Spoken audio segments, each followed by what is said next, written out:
Fascist হাসিনার ভাষায় আমি একজন সংখ্যালঘু। আমি তো ভাই মুসলমান না, আমি শুকরের মাংস খাই। আমরা যেভাবে স্বাধীনভাবে শুকরের মাংস খেতে পারি, তোমার ভারতীয় স্বাধীনভাবে আমার মুসলমান ভাইদেরকে গরুর মাংস খাওয়ার আইন তুমি করো, দেখি তোমার বুকের পাটা কত আছে। তুমি বলছো না অসাম্প্রদায়িক ভারত, আপনাদের পাটা সে চাকরানি ফ্যাসিস্ট হাসিনা নেই বলে আজকে আপনি বলছেন আমার বাংলাদেশে সাম্প্রদায়িক দাঙ্গা চলছে। ফ্যাসিস্ট হাসিনার ভাষায় যদি আমি একজন সংখ্যালঘু, আমি তো ভাই মুসলমান না, আমি শুকরের মাংস খাই। প্রকাশ্যে বলছি, সাংবাদিকদের সামনে আমি প্রকাশ্যে বলছি আমি তো শুকরের মাংস খাই।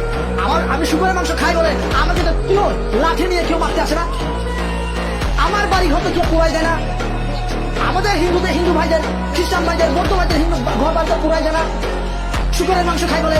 তাহলে তোমরা যে এতই সংখ্যালঘু এদেরকে মানে নিজের দেশকে সংখ্যালঘু বিভিন্ন ধর্ম সহবস্থানের দেশ বলছো, তোমার দেশে তো গরু গোস্ত খাওয়ার কারণে কত মুসলমান ভাইকে মানে হত্যা করা হয়েছে। এটা তো আমাদের গুগলে সার্চ করে পাওয়া যায়। গরু গোস্ত খাওয়ার কারণে আপনি মুসলমান ভাইদের ঘর বাড়ি পুরাই দেন, রাস্তাঘাটে হেনস্থা করেন, এটা তো আমরা দেখছি প্রতিনিয়ত। আপনি বলবেন আমার বাংলাদেশে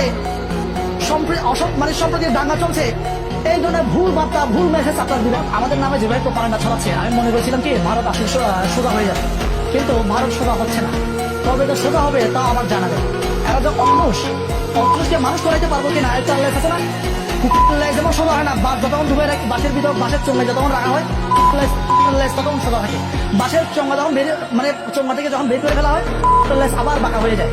আমার মনে হয় ভারতের প্রত্যেকটা নাগরিক এরকম কিনা আমার জানা নেই, কিন্তু এই ভারতের যে সমস্ত নেতা আছে এই নেতাদের মানে কথাবার্তা শুনে আমার মনে হয় মতো এদের মন মানসিকতা চলাফেরা এরকম বাঁকা।